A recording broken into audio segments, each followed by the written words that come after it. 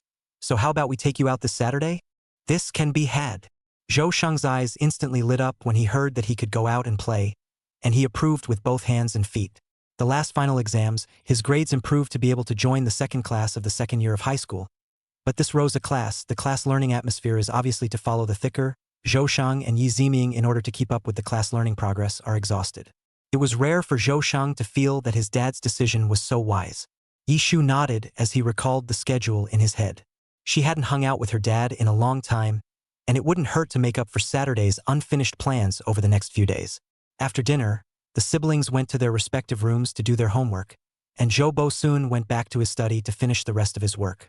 Knock, knock, knock. There was a knock on the study door. Zhou Bo-sun looked toward the source of the sound and saw his daughter opening the door and poking ahead. "Shu, what can I do for you?" Zhou Bo-sun looked at his daughter and gently curved the corners of his mouth. "Dad, Hanwen's dad has been trying to invite us over to his house lately. I'm a little reluctant to go. I don't really know Hanwen that well, but that uncle was a little weirdly enthusiastic, like at the last parent-teacher conference." Hearing his daughter say this, Zhou Bo-sun frowned without moving his eyebrows, and his peach blossom eyes flashed with a touch of deep thought. "Shu, you're doing the right thing. In the future, if Han-won and his father invite you, just refuse." Yishu obediently nodded her head and secretly observed her father's expression again. It's a response she's been mulling over lately, and while the other statements are a bit abrupt, this entry point would be a good way to remind Dad about what's wrong with the Hank group. Chapter 136, Before the Preliminary Competition. Zhou Bo-sun did not think that this Han Yuanchang actually have 2 parties intend to seek cooperation with the Zhou group on the one hand, and want to steal the core of the technology on the other hand. This two-faced faction is to do a familiar way. The man's fingers tapped as he looked to his obedient and coquettish daughter in front of him. "Dad's company is developing a new technology, and Han Wen's dad presumably wants to work with our company, but Dad has evaluated it over and over again, and the Hank group isn't the right person for the job." Zhou Bo-sun recalled Su Lao's words. His eyes darkened slightly as he looked at his daughter and continued. "Shu, next time, if they invite you again and again, just feel free to refuse. Matters between adults will be handled between adults." Yishu saw her father's look of being in control and quite calm, and her heart was slightly relieved. Dad seems to understand that Mr. Han's intentions. Yishu heart tightly taut, that string slightly loosened a little bit, to Dad's cautious attitude. Hank Group after whatever means to make. It is estimated that it will take some effort. The most important thing now is to complete the mission as soon as possible, unlock the last fragment of memory, understand the direction of the complete future path, and change it one by one. After chatting with his dad for a while longer, Yishu was ready to go back to his room and continue with his next study program. After seeing his daughter gently close the door to the study, the man's gentle demeanor became stern and serious as he dialed Secretary Lee's phone. The study is very quiet, only the sound of the computer mouse gently clicking. The man's clear voice at this time is particularly serious. Strengthen the company's core technology defense means, in addition to real-time attention to Hank Group movements. Seeing Secretary Lee answering, the man hung up the phone and rubbed his brow. Yishu closed the door of the study and saw her brother hiding in front of the refrigerator door drinking milk. The teenager's spine was straight, and a damp towel was slung over his shoulder, his body bubbling with the vapor from the pool. Yishu ravaged her brother's head as she passed by and walked leisurely back to her room. Zhou Sheng raised his eyes and looked at the time. The clock was already pointing to 11 o'clock. Have you gone to bed, old sister? Yishu waved his hand. There are still some things left to do, so go ahead and go to bed. After experiencing so many days, Zhou Sheng had long since gotten used to the king of rolls, and he nodded, drinking the milk in the cup in one go and preparing to wash up and go to bed. Right? Yishu thought of something and turned back to his foolish brother. The flowers in our garden have withered quite a bit over the winter. One day we'll organize the garden ground. I'm planning on planting. Zhou Sheng nodded out of habit, blinking in confusion as he heard his sister's last few words, suspecting for a moment that he'd heard wrong. Farming? What the hell? His sister wants to farm? Zhou Sheng scratched his head and made a surprised sound. Tart. The joy of farming is something you don't understand. His sister's look of calm and serenity made Zhou Sheng wonder if he was making a bit too much of a fuss. But Zhou Sheng thinks he understands his sister. His sister has always been not interested in planting flowers. This is good. Directly from the ornamental plants jumped to edible food. Zhou Sheng suspected that his sister was afraid that she had been under too much pressure from her studies recently and needed to find a place to vent her frustrations. He had also recently heard about the intensity of the sophomore class, which was just a wall away from the sophomore class, and the homeroom teachers communicated with each other from class to class. According to the old class, most of the students in the sophomore class have been preparing for the competition exams lately, and the pressure of studying has increased dramatically just after the beginning of the school year. And going by the character of his oldest sister, the king of rolls, she's been under a lot of stress lately, as you can imagine. Thinking of this, Zhou Sheng obediently nodded his head. After Yishu returned to his room, he opened the data panel to think about how to complete the task set by the system at the fastest speed. The time of the contest had been set, and she alone was in no hurry. But farming. Yishu looked at the words on the data panel and couldn't help but have an idea. Yishu searched a few lines on the internet, closed his phone with satisfaction, and closed his eyes to sleep. The next days were still very busy. In order to complete the system's tasks, and even more so to leave no regrets, Yishu left no stone unturned to sprint and prepare for the math competition before it arrived. The length of Lao Wang's math competition class was lengthened a lot with the gradual approach of the preliminary rounds, and Yishu stayed longer and longer in his evening self-study. Old Wang recently did not explicitly say the importance of the preliminary round, but the speed of lecturing in class has become much faster, and it seems that he hates to pass all the classic questions about the competition in his head to the students on the stage. Lao Wang quickly wrote a math problem on the blackboard, and within a few minutes, he signaled the competition class to raise their hands to express their thoughts and opinions. After a number of questions mercilessly destroyed, students learn from their mistakes, and before opening their mouths, they have thought over and over again, not wanting to fall into the trap of the questions set by Mr. Wang. In the other students look at the topic dry eyes quiet moment, the last row of Yishu and Luyu two people, but in the old Wang wrote down the topic of a few seconds after the rapid thinking, in the draft paper in a flurry of writing down the process of doing the problem. Snap! The sound of two people finishing their questions in unison and putting down their water pencils stood out in the quiet classroom. Wang Yen looked at the two perverts to the left and right beside him and sighed softly. To be honest, it was inhumanly torturous for him to be caught between these two school gods. For a moment he admired his own tenacity of mind. The sound of the pen falling quickly was driving him crazy. Of course, Wang Yen was not the only one who was bewitched. Most of the students in the competition class felt the same way. They were almost PTSD by the sound of the pens falling in unison. Mr. Wang was satisfied. And when he saw Yishu and Lu Yu put down their pens in unison, he successively called both of them up to the stage to talk about the problem. After this period of devilish training, all the students' math skills had improved to some extent. But what surprised him the most was Yishu's rate of progress.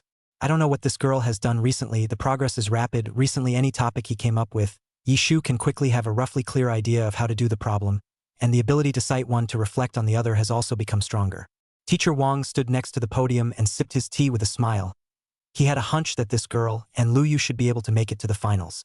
After all these years of teaching math competitions, there are a lot of good candidates, but these two stand out a bit.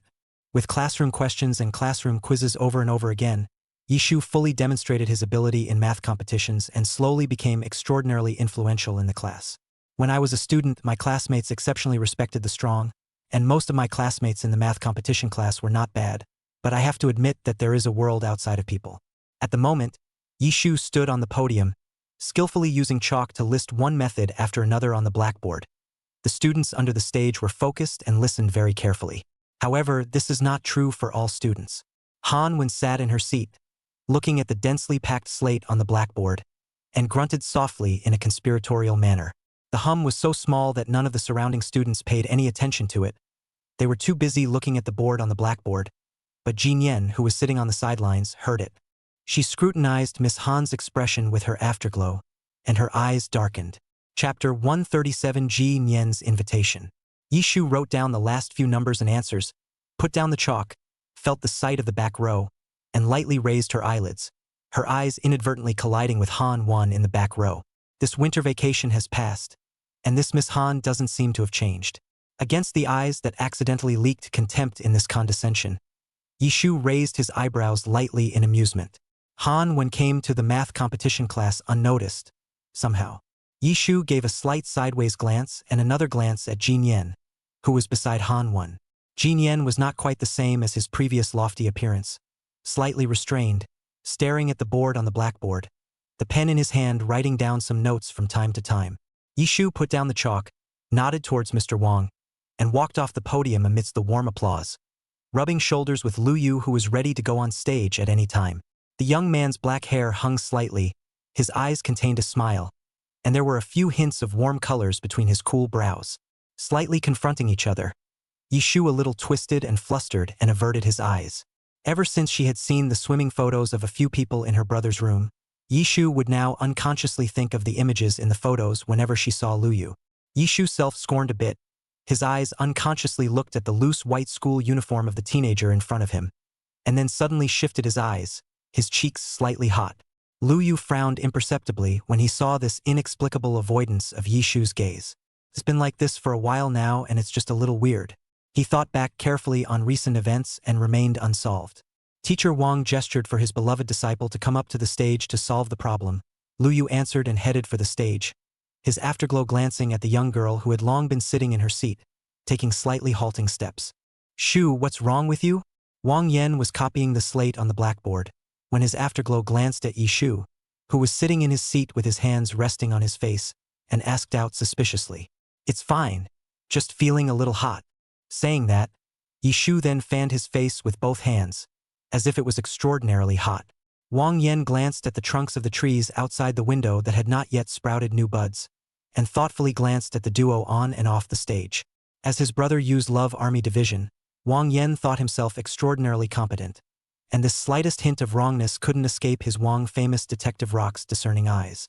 Wang Yen turned his pen and squinted at Lu Yu, who was seriously lecturing on the stage. "He's really something, Lu. He's making a strategy behind his back."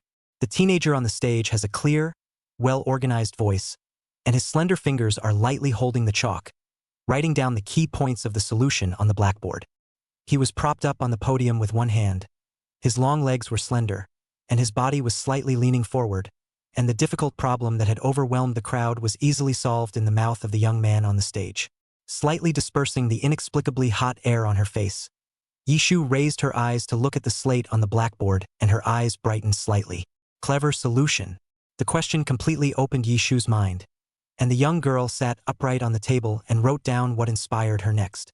Jin Yen, who was slanted back, watched Lu Yu on the stage with unblinking eyes, not feeling sullen in his heart. Although she had grown up boarding at the old Ji family mansion, and had sort of grown up living in the same compound as Luyu, she had never been accepted by the circle that she was in over there, and even more so now. Noticing the line of sight of the people on stage looking at Yishu if anything, Jin Yen's hand clutching the pen tightened, and he glanced sideways at Yishu, who was burying his head in notes in front of him. Jin Yen sank a breath, desperately trying to suppress the flames burning in his heart. The time in the competition tutoring class passed extraordinarily fast. Each puzzle would take up a lot of time, requiring extra time for full concentration, and after a long session, Yishu's stomach protested. Luckily, the bell rang quickly, and Yishu packed up his school bag extremely quickly, took the competition paper that had just been issued to him, and rushed in the direction of his home. As the preliminary rounds of the math competition approach, the math competition tutor has a dedicated classroom for students to teach and study. There were only a few people in the classroom at this time, and Han absent-mindedly stuffed the test papers on her desktop into her book bag hastily and took a step toward the classroom door. She was never interested in math competitions in the first place, and math characters were tedious in her eyes. But her dad, for some reason, had shoved Yishu in after he found out she was in a math competition tutoring class, no matter how much Han protested. At the thought of the daily math torture that was to follow, Miss Han took advantage of the fact that no one was looking and flung her book bag behind her shoulder in a rather annoyed manner. All her patience is in this math problem. Suddenly, a female voice called out to her, and Han collected her expression and gently turned around, looking at the visitor with a slight flicker in her eyes. Season, the student who, like her, had just entered the competition counseling class. Anything? Han motionlessly surveyed Jin Yen's outfit, hiding her contempt under her eyes, a gentle smile hanging at the corner of her mouth. Student Han, I heard that Yishu stole the opportunity for you and Luyu to shoot the school's publicity pictures. Jin Yen carefully observed the color of the person in front of him, and when he saw that the smile at the corner of Han's mouth stiffened slightly, he immediately had a bottom and continued. I was unfortunately pushed out of the experimental class last semester because of Yishu, and now I'm looking at her in a bad way. Miss Han seems to have a lot of friction with Yishu as well. Since we have the same goal, should we try to work together? Han played with the long hair in her hand and once again glanced at Jin Yen in front of her. Her lofty eyes unreadable, the gentle curve of her smile at the corner of her mouth still unchanged. Jin Yen felt that there was a chance, his heart was happy, and his next words stopped at the edge of his mouth, just waiting for Han to hand over a hand of cooperation. Student Jin Yen, it seems that you have a great dissatisfaction with Yishu, however, I refuse. Han skimmed the obstructive book bag behind her, coldly looking at Jin Yen, whose expression was a bit stiff, the smile at the corner of her mouth slowly retracting. Where did this Jin Yen come from to want to work with her little Luo? She, as the daughter of the Hank group, didn't think she was useless enough to this point to degrade herself and work with this person who was only a fox and a tiger. Cooperation? Heh! I'm afraid it's not that this Jin Yen wants to borrow her hand to add to Yishu's problems. Han, as the golden young lady of the chairman of Hank Group, used to be surrounded by an extraordinarily large number of people who tended to the wrong side of her when she was in other schools, and those who smiled and surrounded her with the little things in their hearts. Han could also guess a thing or two. She, Han, would never become a tool to be used by others. Han once again looked Jin Yen up and down, no longer wanting to tangle with her, carrying her book bag and heading straight for the stairway. Exhausted, she had to hurry home and take a bath. This night of after-school tutoring had dropped a lot of her brain cells, and she needed to get back to catching up. Jin Yen looked straight at Han's haughty back and pinched the corner of his coat tightly, his eyes looking particularly gloomy in the silver-white light. She stood quietly in the corridor for a long time before she slowly took a step in the direction of the old G family mansion. Chapter 138 Publicity Photo Shooting. Jin Yen had just returned to the mansion when she was called by Granny to go to old Mrs. G's side, saying that there was something she wanted to talk to her about. Jin Yen straightened his clothes, changed his meek expression, and walked into the house. Grandma, you wanted to see me? Seeing that the old lady was about to take her hand, Jin Yen obediently put it down and obediently sat next to the old lady. Nyen, recently transferred back to the experimental class. Study hard and don't fall out so easily again. Your mom and dad are really something. I don't know what they're fooling around with. Old Mrs. G frowned straight away when she thought of these distant relatives. Usually developed the company is completely fooling around there, the company has been easily acquired, and do not care about their children's learning. I really do not know what to do for food. She patted Jin Yen's hand and continued. Now that I've managed to cram you into a math competition tutoring class, You'll have to be a little more competitive, so you don't let me down with my hard work on you. Ji Nian nodded in silence with an extraordinarily docile look. Well, you go back to rest early too. I'm tired too. Let Granny in. Ji Nian answered, gently closing the door to his room. And when he returned to his room, he heavily dumped his school bag onto his bed. His face was extraordinarily ugly, and his eyes were gloomy. After a few more days in succession, Yishu looked up a lot of information about planting from the internet, and when he saw that the time was almost right, he started the garden in front of his door with Zhou Sheng. The weather has warmed up a bit. The sun is very strong. Early in the morning, Zhou Sheng was dragged out of his sister's room to work. It's logical to have to get rid of the weeds on this side before you can loosen the soil on this side. Zhou Sheng almost softened his legs when he looked at the large piece of land in front of this courtyard. It's called a small garden, but it doesn't seem to be a small area. Young Master Zhou had long ago put down harsh words when his sister approached him last night. Zhou Sheng looked at the large area of land in front of him, and without saying a word, he bent down and picked up the shovel he had found in some unknown corner and began to make room for his sister's vegetable garden. He moved quickly, the weeds were skimmed aside sharply, and the soil and weeds made a full separation. With quick hand movements, you might be able to trick the brain. Shang, nah. Treat for your reward. Yishu handed over a can of chilled want milk and patted Zhou Sheng's shoulder with a smile. Sis, just watch from the side. I'll show you what godlike speed means. Zhou Sheng turned the land loose, and then he saw his sister pulling out seeds from somewhere and scattering them in the loosened ground. 007, as long as the grain can grow successfully, right? Yishu confirmed with 0071 last time before scattering the seeds. A moment later, 007's soft voice jumped out. Yes, Shu, as long as the grain matures. Growing grain takes patience, it doesn't work overnight. Go for it, Shu. Yishu responded softly and sowed the seeds. She purposely Googled that chard is roughly ready in 20-40 days. This has been considered the fastest maturing crop. Shu.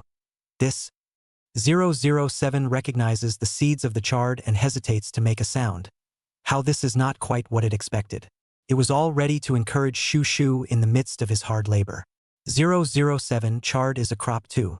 You can't exclude others just because they develop fast.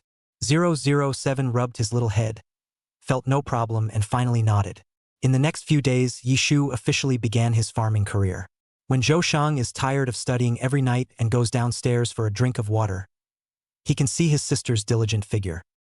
He had thought his sister was a whim, but it looked as if she was about to become an expert. During the morning meal, Yishu always holds a copy of Scientific Planting and Farming, and his mouth is always chanting a series of planting techniques. Zhou Sheng was also forced to listen to some of them. The life of the little cabbage can be considered to understand thoroughly. Zhou Bo soon rare home for dinner, saw the table plant growing books. After understanding his daughter's recent hobby, gave great support. Specifically opened up another piece of land for his daughter to practice. During the free weekends, that vegetable patch became the connecting link that held the family together. Secretary Li sometimes came to Mr. Zhou's home to report on his work, and at first he was surprised to see Mr. Zhou working in the vegetable field, but after that he was not surprised. The president naturally has some of his reasons for doing this. Just don't know when. Zhou's group of employees set off a wave of plant food fever. Many employees have small green plants on their desks. The company's air is all a lot fresher. The source of the wave, Yishu, has been in an exceptionally good mood lately. Although the study is getting busier and busier, but planting vegetables inexplicably relieved Yishu a lot of psychological pressure. Watching the green seedlings little by little buds stretch, Yishu in the preliminary competition is about to start.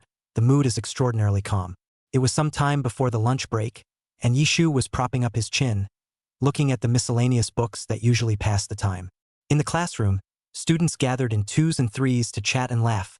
A rare leisure time. Lu, that was a pretty good goal you just scored.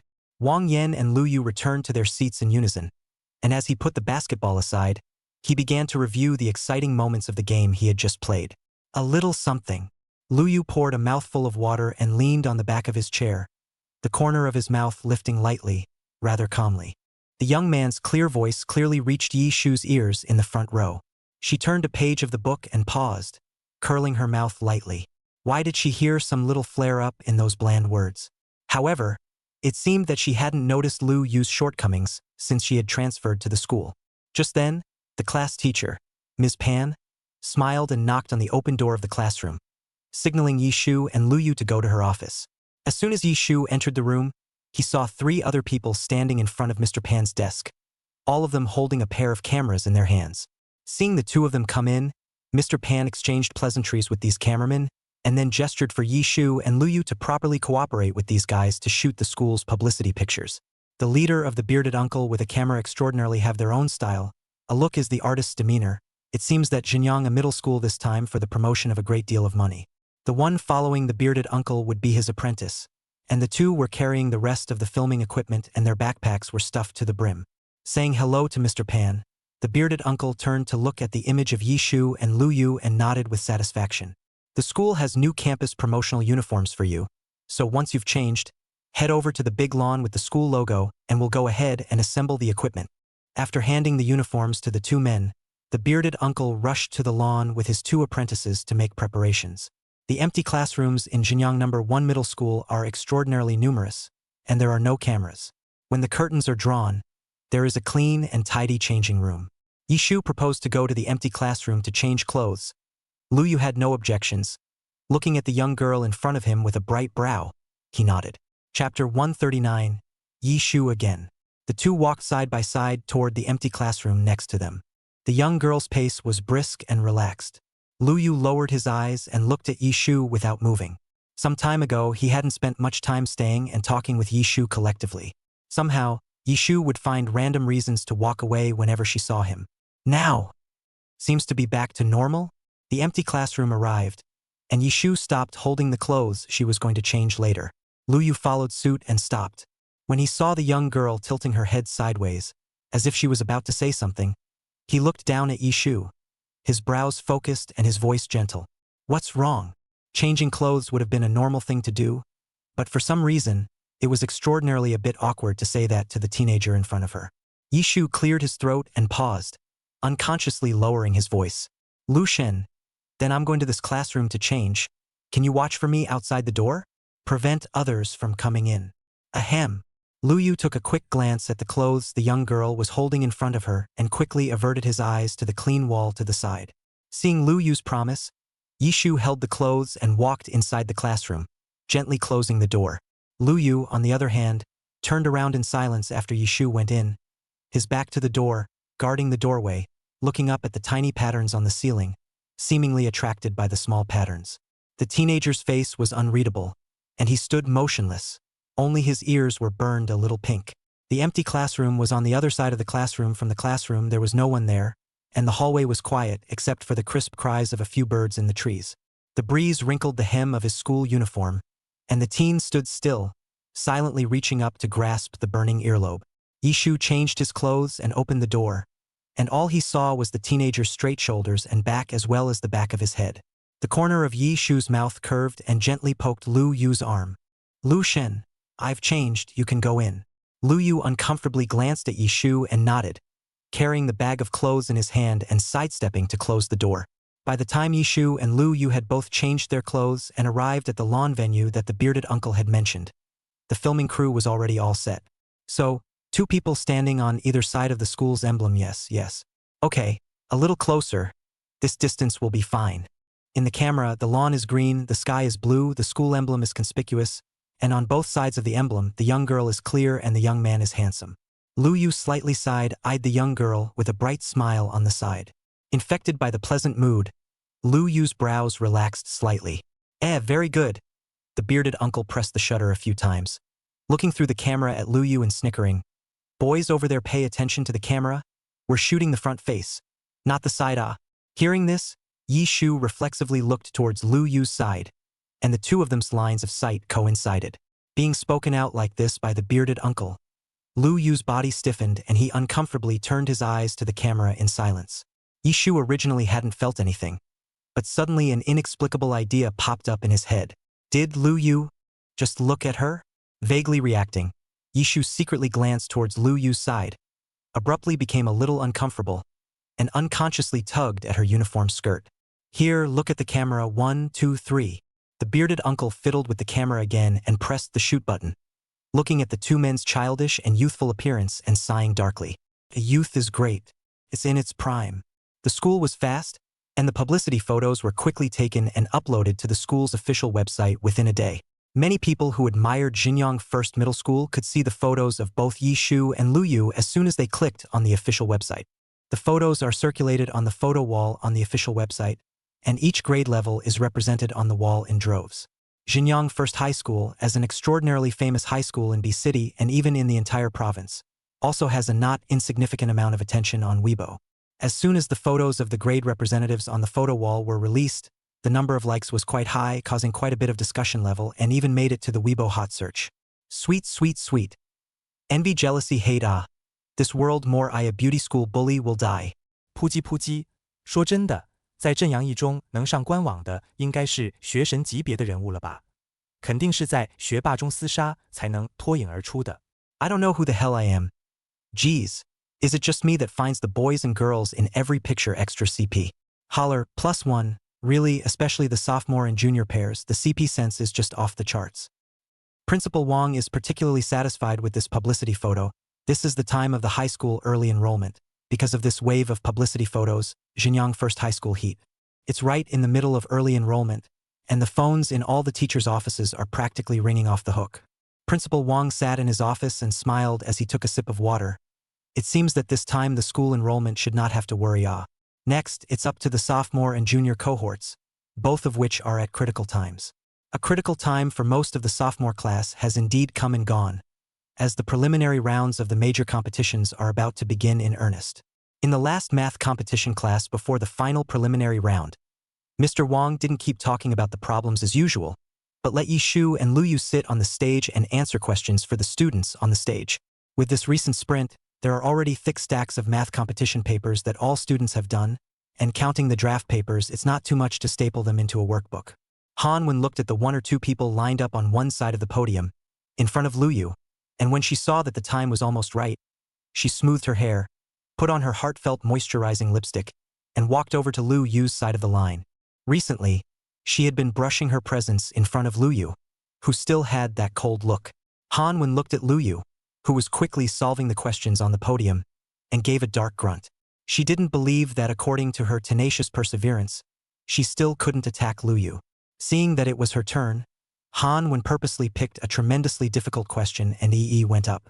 Miss Han had thought that there was plenty of time to stay with Lu Yu for a while, but who would have thought that Lu Yu simply didn't even look at her, swept a glance at the topic she was pointing at, and quickly took the draft paper to list out the key points.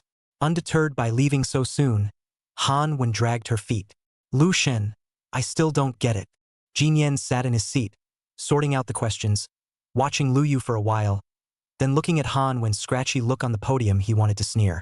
Humph, this Han Wen is really shameless and has a thick skin. Ever since Han Wen rejected Jin Yen's offer, Jin Yen had given Han Wen a mark. Han Wen liked Lu Yu's little heart. She could see it a long time ago, but the efforts made by Miss Han were probably afraid that they would be in vain. Jin Yen looked up, watching the eyes of the teenager on the podium that he had followed since he was a child, silently paying attention to Yi Shu, and clenched the pen in his hand. Yi Shu. Yi Shu again. Chapter 140 Lecture before the preliminary round. Yi Shu gave a lecture to the girl who asked a question and frowned lightly as Han Wen's pretentious voice came from her ears. The thought was interrupted and the tip of the pen paused, smiling shyly at the girl who had asked the question and continuing to explain to her. At this moment, Han Wen pointed at the key steps written by Lu Yu, her face full of incomprehension, as if she really couldn't understand the process at all.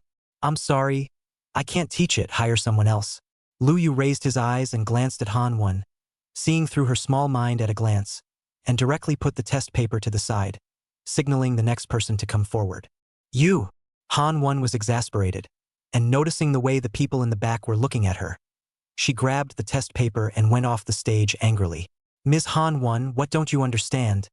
Let me tell you. A boy from another class was extraordinarily attracted to Han Wen, and summoned up the courage to go up and try to show Han Wen the title. No, I looked at it again and I probably know.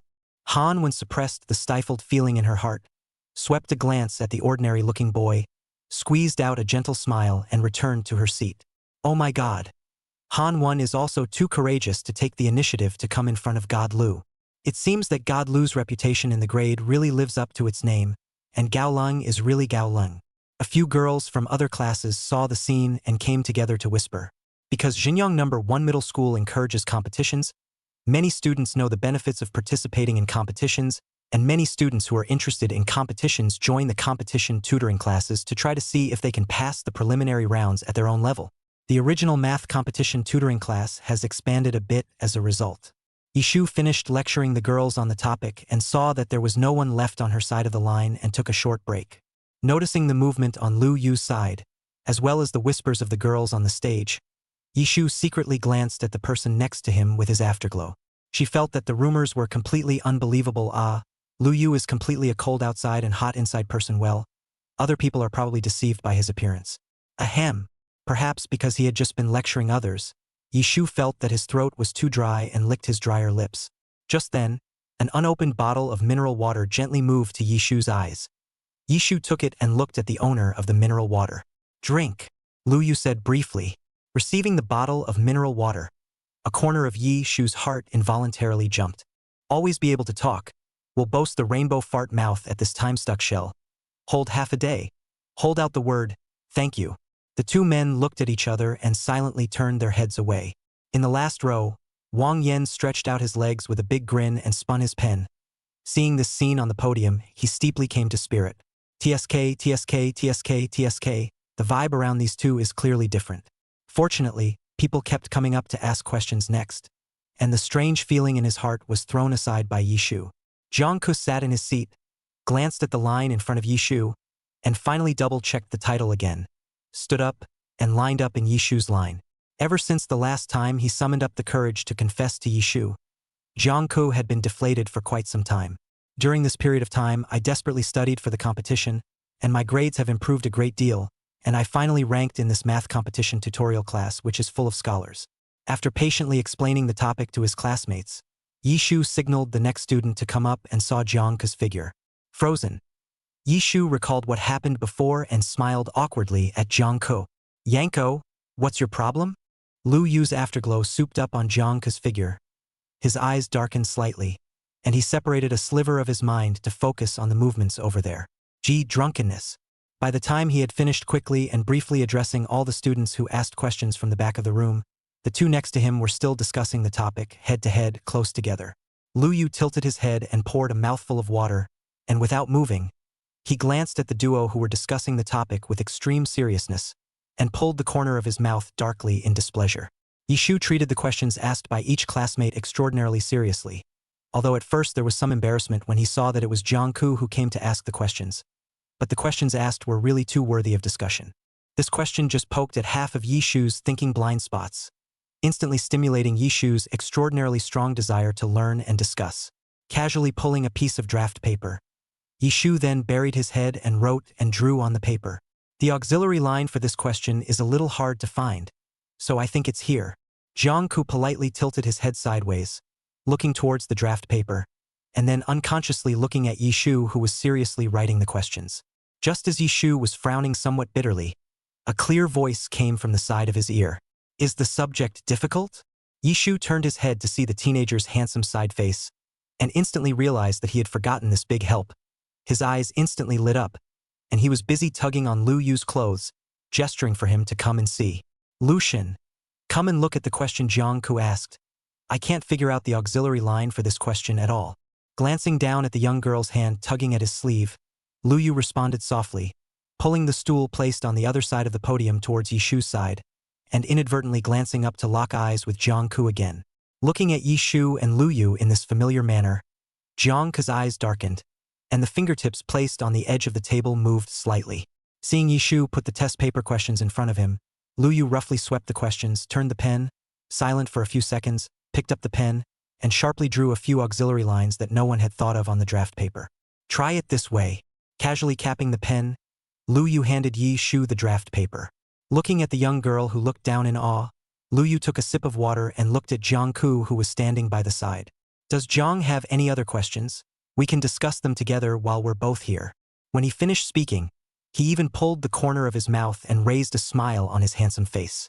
Just this question.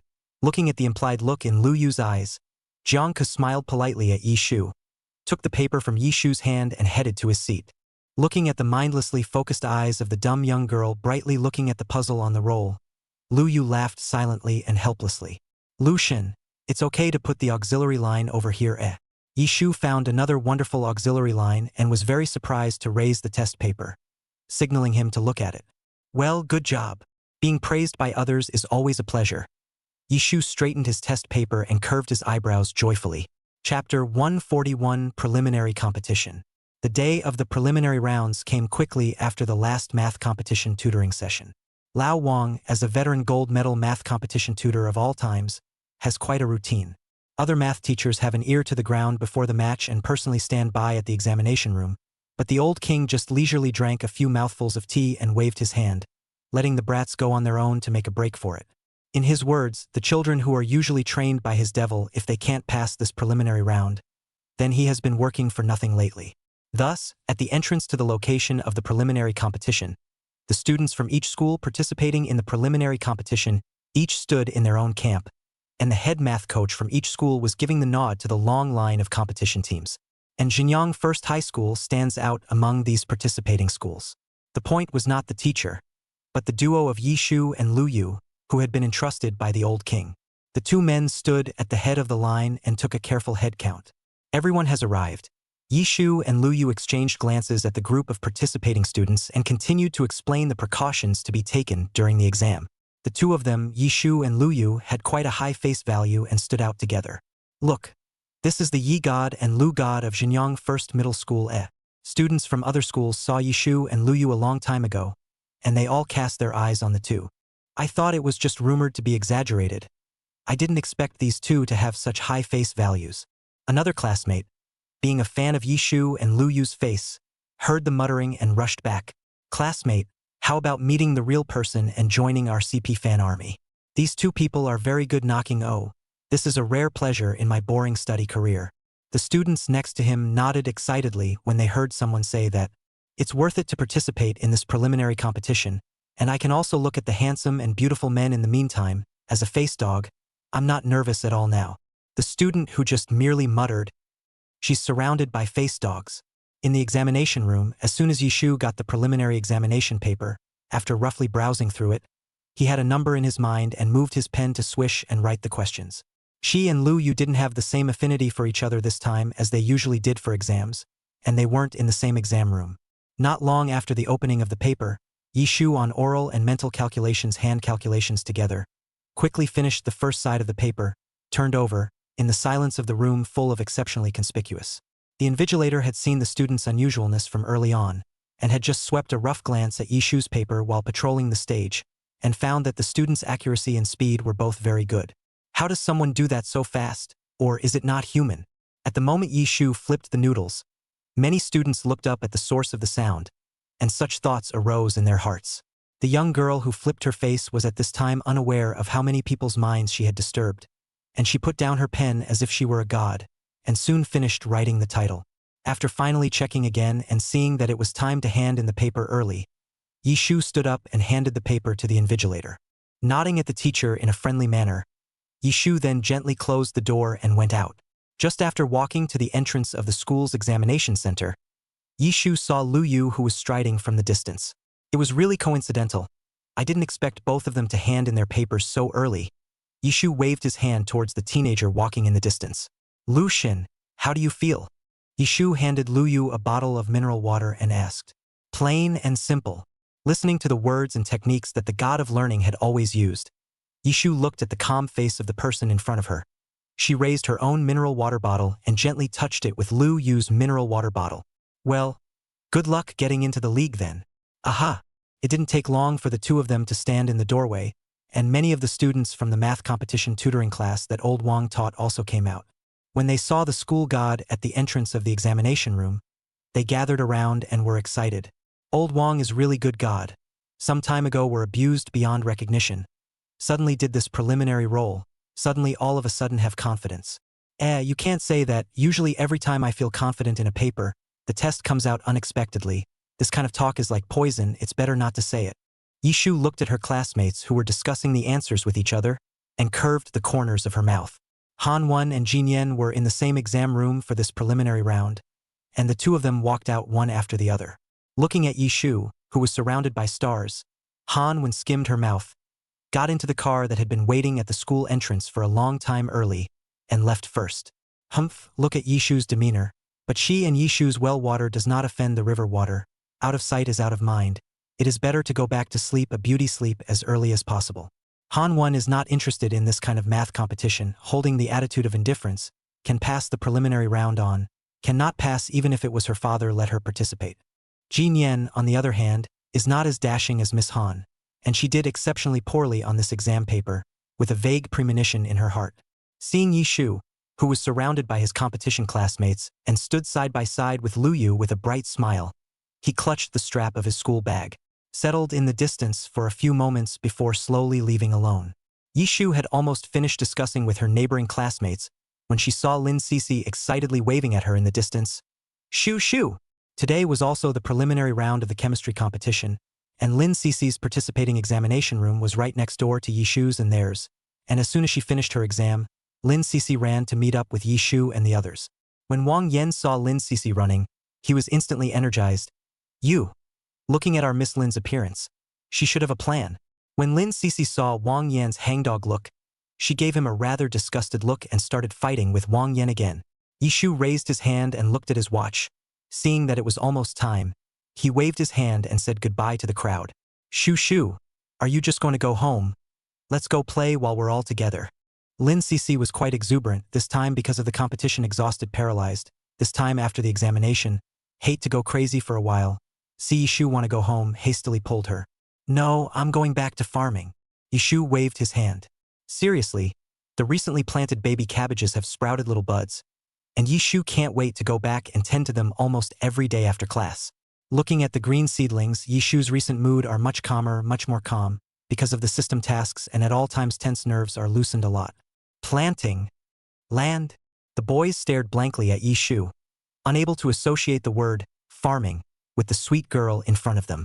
Yishu did not expect that this casual sentence on the posting bar was spread like crazy.